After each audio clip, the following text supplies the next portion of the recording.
Supreme court ने केंद्र सरकार से कहा है कि सरकार हमें यह न बताए कि रिव्यू कैसे किया जाना चाहिए और ना ही आप हमें एसओपी बनाकर दीजिए कि कोर्ट रूम में ब्यूरोक्रेट्स के प्रति कोर्ट का कैसा व्यवहार हो। हम इस मुद्दे पर खुद एक गाइडलाइन तैयार कर सकते हैं। दरअसल अदालतों की ओर से कभी किसी ब्यूरोक्रेट को बेवजह कोर्ट में बुला लेना और कभी किसी बहाने से उनके कपड़ों पर, उनकी योग्यता पर सवाल खड़े कर देने के मामलों को देखते हुए कहा गया कि केंद्र सरकार ने एसओपी के जरिए कोर्ट रूम में ब्यूरोक्रेट्स के पक्ष को मजबूत करना चाहा। इसे लेकर 16 अगस्त को सरकार की ओर से सुप्रीम कोर्ट में एक ड्राफ्ट एसओपी पेश की गई, लेकिन 21 अगस्त यानी सोमवार को हुई सुनवाई में सुप्रीम कोर्ट ने केंद्र सरकार की उस एसओपी को खारिज कर दिया। सुनवाई के दौरान सीजेआई डीवाई चंद्रचूड़ ने कहा कि एसओपी के कुछ हिस्से ऐसे हैं जिनमें सरकार हमें यह बता रही है कि रिव्यू कैसे किया जाना चाहिए। हम इस मुद्दे पर खुद गाइडलाइन तैयार कर सकते हैं, यानी अब सुप्रीम कोर्ट खुद एसओपी बनाएगा। कोर्ट ने कहा कि वो ब्यूरोक्रेट्स को अदालतों में व्यक्तिगत रूप से मौजूद रहने के लिए बेतुके बुलावे को रोकने और बिना ब्लेजर पहने अदालतों में उपस्थित होने वाले अधिकारियों को अपमानित करने से जजों को हतोत्साहित करने के लिए खुद एसओपी तैयार करेंगे।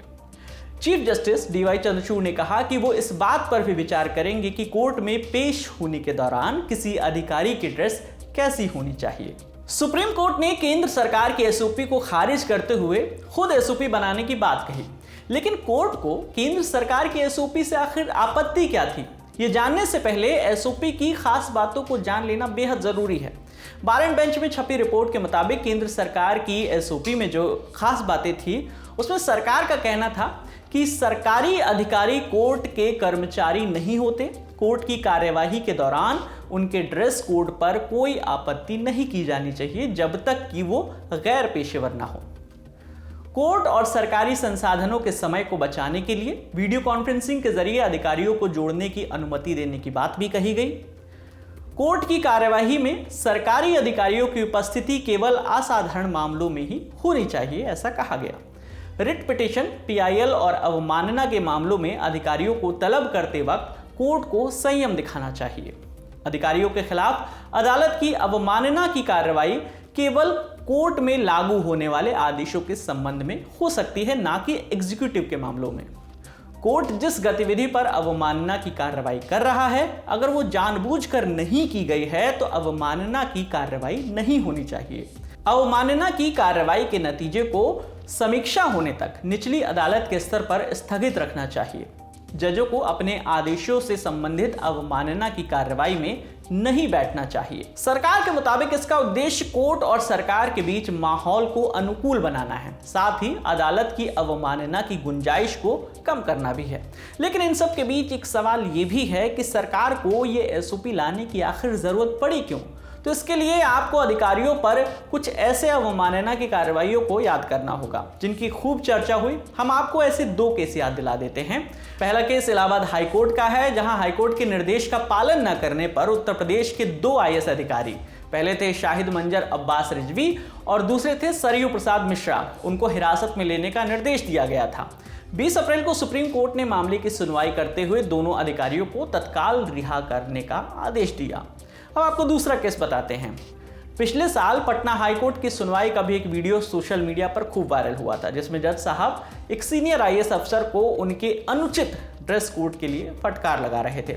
इसके जवाब में आईएएस अफसर आनंद किशोर ने सफाई देते हुए कहा कि अदालत के ड्रेस कोड के बारे में वो नहीं जानते। तो अब वापस उस सवाल पर आते हैं कि सुप्रीम कोर्ट को केंद्र सरकार की एसओपी से आपत्ति क्या थी। तो सीजेआई डीवाई चंद्रचूड़, जस्टिस जेबी पारदीवाला और जस्टिस मनोज मिश्रा की एक बेंच ने ड्राफ्ट एसओपी के उन पॉइंट्स पर असहमति जताई जिसमें कहा गया था कि अदालत की अवमानना के दोषी पाए गए अधिकारी को जो उस पर दंड मिला है उस पर तब तक रोक लगे जब तक कि वह आदेश के खिलाफ अपीलीय अदालत में याचिका नहीं डालता है।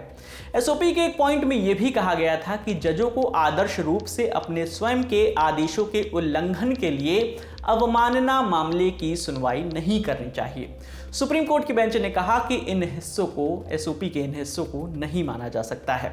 सुनवाई के दौरान सीजेआई डीवाई चंद्रचूड़ ने पूछा कि एसओपी को न्यायिक समीक्षा की प्रक्रिया के दायरे में आने से कैसे बचाया जा सकता है। तो केंद्र सरकार का पक्ष रख रहे सॉलिसिटर जनरल तुषार मेहता ने कहा कि वो एसओपी के भाग 3 में मौजूद सभी सुझावों को वापस ले लेंगे। हालांकि बेंच ने इस मुद्दे पर अपना फैसला जो है वो सुरक्षित रख लिया है। सुनवाई के दौरान सुप्रीम कोर्ट केंद्र सरकार की इस दलील पर जरूर सहमत दिखी कि हर केस में ब्यूरोक्रेट को अदालत में प्रेजेंट रखने की जरूरत नहीं है। सीजेआई ने कहा जिन मामलों में ब्यूरोक्रेट्स को बुलाया जाता है उन्हें 2 हिस्सों में बांटा जाना चाहिए। पहले वे मामले जो अदालत में विचाराधीन हैं और अन्य वो जिनमें फैसला सुनाया जा चुका है। अदालत में विचाराधीन मामलों में अधिकारियों को अनावश्यक रूप से अदालत में उपस्थित रहने का आदेश देने का कोई कारण नहीं है। सुनवाई के दौरान कोर्ट ने कहा सभी अदालतों में वीडियो कॉन्फ्रेंसिंग की सुविधा उपलब्ध है और अधिकारी वीडियो कॉन्फ्रेंसिंग से पेश हो सकते हैं। इसके अलावा ज्यादातर मामलों में अधिकारियों को हलफनामा दाखिल करने के लिए कहना ही पर्याप्त होगा। जैसा कि हमने पहले ही आपको बताया कि इस मामले पर सुप्रीम कोर्ट ने अपना फैसला जो है वो सुरक्षित रख लिया है। फैसला जो भी आएगा उसकी हर अपडेट हम आप तक पहुंचाते रहेंगे। बाकी इस मामले पर आपकी क्या राय है हमें कमेंट करके जरूर बताइएगा। मेरा नाम है विकास वर्मा, देखते रहिए द लल्लन टॉप। शुक्रिया।